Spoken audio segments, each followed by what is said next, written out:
Très bien, bonjour à tous. Donc, je m'appelle Gilles Le Guenec, je suis un des 3 associés de la société Brainbox et compagnie avec Catherine Vabre et Thibaut Vorex. Alors, voici Audimo. Alors, qu'est-ce qu'Audimo? En fait, Audimo, c'est une histoire qui est très simple. Ma grand-mère est devenue malvoyante il y a 2 ans, et elle a 90 ans. Et la grand-mère de ma femme est également devenue malvoyante, elle a 91 ans. La grand-mère de Catherine est devenue malvoyante, elle a plus de 90 ans. Et toutes les 3 font de la DMLA. Et toutes les 3 adoraient faire les mots croisés qu'elles ne peuvent plus faire.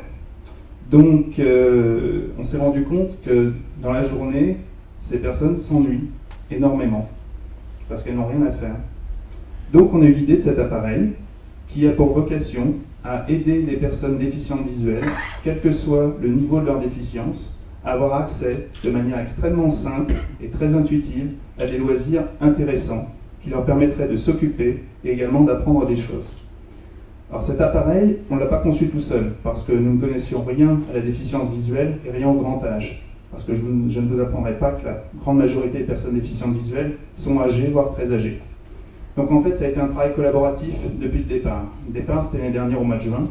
Nous avons contacté les principales associations de déficients visuels, qui nous ont tous ouvert leurs portes, et tout spécialement l'association Valentin et lui. Nous avons beaucoup travaillé avec elle et avec la résidence du 19e arrondissement dans lequel vivent essentiellement des personnes âgées, voire très âgées, qui sont très malvoyantes et pour la plupart complètement aveugles. Ils nous ont beaucoup aidés. On a travaillé l'ergonomie avec leur ergothérapeute et avec les utilisateurs eux-mêmes. On a travaillé les jeux avec eux afin d'évaluer la bonne manière de faire. Donc aujourd'hui, où en sommes-nous? Brainbox et compagnie est une société qui a été créée. Nous avons donc créé cette console, qui maintenant est sur le marché, distribuée par ABH, vendue par nous-mêmes, vendue par Cecia et par d'autres distributeurs.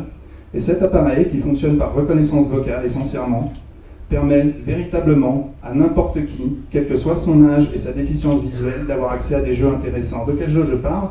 Par exemple, des mots fléchés, des mots croisés. Le week-end dernier, c'était dimanche, j'ai été très heureux de recevoir le coup de fil d'une de nos clientes, qui vit à la résidence ABH, qui a 76 ans, qui ne voit rien du tout, et qui a appelé en gros pour nous remercier, parce que maintenant elle peut à nouveau faire des mots croisés de manière complètement autonome. Et ça change sa vie. Donc ne serait-ce que ça, c'était déjà ça met du baume au cœur.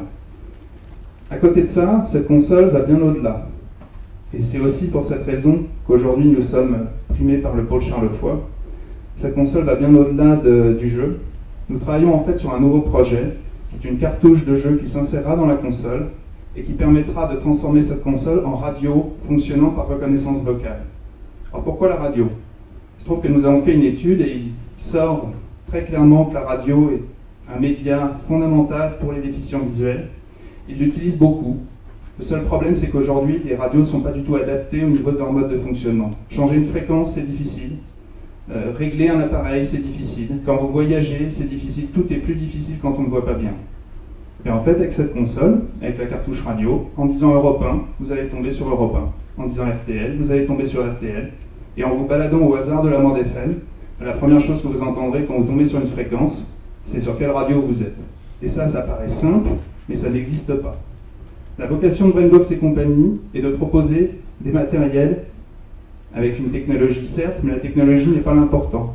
Ce qui compte, c'est justement faciliter la vie des gens.